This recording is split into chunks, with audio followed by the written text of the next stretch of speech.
दर्शकबिन हजुरको माझ हामीले नयाँ अपडेट लिएर उपस्थित भएका छौँ।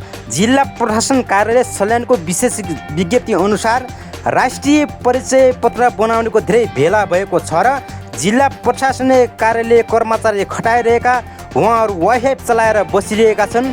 हजुरलाई कस्तो लाग्छ प्रतिक्रिया त उस्तै प्रतिक्रिया दिन नभुल्नुहोला। मैले पनि जिल्ला प्रशासन कार्यालय सल्यानमा हिजो गएको थिएँ, त्यसअनुसार मैले भिडियो खिचेर ल्याएको छु। मैले राष्ट्रिय परिचय पत्र बनेको छ कि छैन सोद्धाखेरि उहाँले भन्नुभएको छ मलाई सर्भे डाउन छ भनेर। सर्भे डाउन छ भने तपाईँ कर्मचारीले काम नगर। मैले भन्न अनुसार उहाँलाई जवाब दिएअनुसार राष्ट्रिय परिचय पत्र बनाउनुको धेरै भिडभाड भएको छ र हजुरलाई कस्तो लाग्छ उस्तै प्रतिक्रिया दिन चाहिँ नभुल। दर्शकबिन हजुरको माझ हामीले नयाँ अपडेट लिएर उपस्थित भएका छौँ।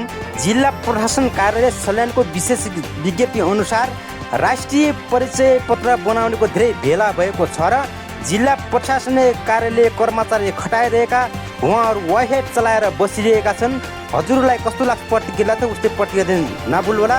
मैले पनि जिल्ला प्रशासन कार्यालय सल्यानमा हिजो गएको थिएँ, त्यसअनुसार मैले भिडियो खिचेर ल्याएको छु। मैले राष्ट्रिय परिचय पत्र बनेको छ कि छैन सोद्धाखेरि उहाँले भन्नुभएको छ मलाई सर्भे डाउन छ भनेर। सर्भे डाउन छ भने तपाईँ कर्मचारीले काम नगर।